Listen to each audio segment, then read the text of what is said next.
Cricket ಜಗತ್ತಿನ interesting ಸುದ್ದಿಗಳನ್ನು ಈ ವಿಡಿಯೋದಲ್ಲಿ ಹೇಳ್ತೇನೆ. ನಾನು ಶಾಂತ. ನೀವು ಸುದ್ದಿಯಾನದ ಸಬ್ಸ್ಕ್ರೈಬರ್ ಆಗೋದಕ್ಕೆ ಮರಿಬೇಡಿ. ಶುಭ್ಮನ್ ಗಿಲ್ ಮತ್ತು ಗೌತಮ್ ಗಂಭೀರ್ ಅವರ ನಿರ್ಧಾರದ ಬಗ್ಗೆ ಚರ್ಚೆಗಳಾಗ್ತಾ ಇದೆ. ಶ್ರೀಲಂಕಾವನ್ನ ಮೊದಲ ಇನ್ನಿಂಗ್ಸ್ನಲ್ಲಿ 290ಕ್ಕೆ ಆಲ್ಔಟ್ ಮಾಡಿದ ಭಾರತ ಎರಡನೇ ಇನ್ನಿಂಗ್ಸ್ ಆಡದೆ ಫಾಲೋ ಆನ್ ಹೇರಿತ್ತು. ಇದೀಗ ಈ ನಿರ್ಧಾರ ಭಾರತದ ಗೆಲುವಿಗೆ ಮುಳ್ಳಾಯಿತಾ ಎನ್ನುವಂತ ಚರ್ಚೆ ನಡೀತಾ ಇದೆ. ಭಾರತ ಬ್ಯಾಟಿಂಗ್ ಮಾಡಿ 350ರಿಂದ 400 ರನ್ಗಳ ಗುರಿ ನೀಡಿದ್ರೆ ಶ್ರೀಲಂಕಾ ತಂಡ ಪ್ರೆಷರ್ನಲ್ಲಿ ಸಿಲುಕ್ತಾ ಇತ್ತು. ಹೀಗಾಗಿ ಬೇಗನೆ ವಿಕೆಟ್ ಅನ್ನು ಕಳ್ಕೊಳ್ತಿದ್ರು ಅಂತ ಕೆಲ ವಿಶ್ಲೇಷಕರು ಅಭಿಪ್ರಾಯ ಪಟ್ಟಿದ್ದಾರೆ. ಅಂದ್ರೆ ಫಾಲೋ ಆನ್ ಜಾರಿಗೊಳಿಸುವ ಮೂಲಕ ಭಾರತದ ಸ್ಕೋರ್ ಬೋರ್ಡ್ ಒತ್ತಡ ಹೊರೆ ಇಲ್ಲದೆ ಶ್ರೀಲಂಕಾ ಬ್ಯಾಟಿಂಗ್ ಮಾಡೋಕೆ ಅವಕಾಶ ಮಾಡಿಕೊಟ್ಟಿತ್ತು ಅನ್ನೋದು ಕೆಲವರ ಅಭಿಪ್ರಾಯ. ಕೊಲಂಬೋದಲ್ಲಿ ನಡೆದ ಭಾರತ ವಿರುದ್ಧದ ಎರಡನೇ ಟೆಸ್ಟ್ ಪಂದ್ಯದಲ್ಲಿ ಶ್ರೀಲಂಕಾದ ಯುವ ಬ್ಯಾಟರ್ ಸೋನಲ್ ಡಿನುಶಾ ಅದ್ಭುತ ಪ್ರದರ್ಶನ ನೀಡುವ ಮೂಲಕ ತಂಡವನ್ನ ಸೋಲಿನಿಂದ ಪಾರು ಮಾಡಿದ್ರು.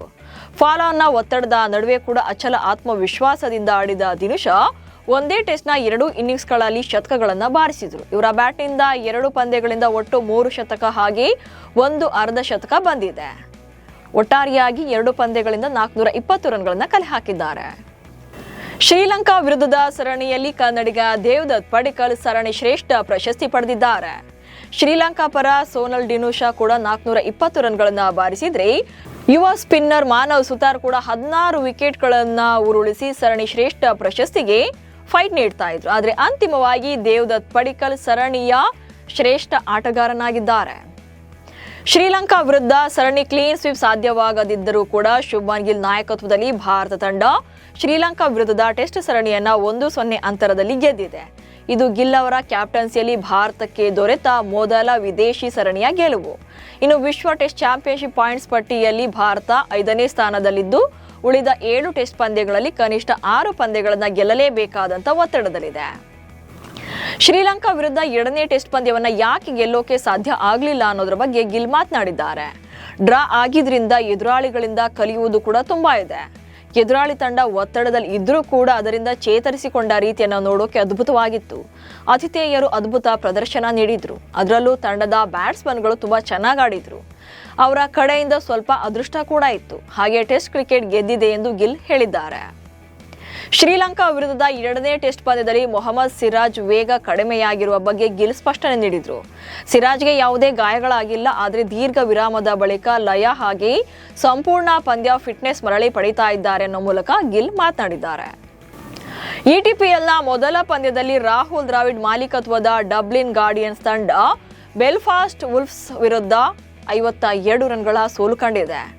ಬೆಲ್ಫಾಸ್ಟ್ ವುಲ್ಸ್ ತಂಡ 184 ರನ್ಗಳನ್ನು ಕಲೆ ಹಾಕಿದ್ರೆ ಡಬ್ಲಿನ್ ಗಾರ್ಡಿಯನ್ಸ್ ತಂಡ 132 ರನ್ ಗಳಿಸಲಷ್ಟೇ ಸಾಧ್ಯವಾಗಿತ್ತು. ಮಾರ್ಕ್ ಚಾಪ್ಮನ್ ಹಾಗೆ ಗ್ಲೆನ್ ಮ್ಯಾಕ್ಸ್ವೆಲ್ ಅರ್ಧ ಶತಕ ಗಳಿಸಿ ತಂಡಕ್ಕೆ ನೆರವಾದರು. 2026ರ ಮಹಿಳಾ T20 ಏಷ್ಯಾ ಕಪ್ ಇಂದು ದುಬೈನಲ್ಲಿ ಆರಂಭವಾಗ್ತಾ ಇದೆ. 8 ತಂಡಗಳು ಭಾಗವಹಿಸ್ತಾ ಇರುವಂತಹ ಟೂರ್ನಿಯಲ್ಲಿ ಒಟ್ಟು 15 ಪಂದ್ಯಗಳು ನಡೆಯಲಿವೆ. ಭಾರತ ಆಗಸ್ಟ್ 30ರಂದು ಥಾಯ್ಲೆಂಡ್ ವಿರುದ್ಧ ತನ್ನ ಅಭಿಯಾನವನ್ನು ಆರಂಭಿಸಲಿದೆ. ಸೆಪ್ಟೆಂಬರ್ 5ರಂದು ಪಾಕಿಸ್ತಾನ ವಿರುದ್ಧ ಫೈಟ್ ನಡೆಯಲಿದೆ. ಮಹಿಳಾ ಏಷ್ಯಾ ಕಪ್ಗೂ ಮುನ್ನ ನಾಯಕಿ ಹರ್ಮನ್ ಪ್ರೀತ್ ಕೌರ್ ಭಾರತ ಯಾವುದೇ ನಿರ್ದಿಷ್ಟ ಎದುರಾಳಿಯ ಮೇಲೆ ಗಮನ ಕೇಂದ್ರೀಕರಿಸುವುದಿಲ್ಲ ಎಂದಿದ್ದಾರೆ. ಭಾರತದ ಮುಂಬರುವ ನ್ಯೂಜಿಲೆಂಡ್ ಪ್ರವಾಸಕ್ಕೆ ಅಭಿಮಾನಿಗಳಿಂದ ಭಾರಿ ಪ್ರತಿಕ್ರಿಯೆ ಸಿಕ್ಕಿದೆ.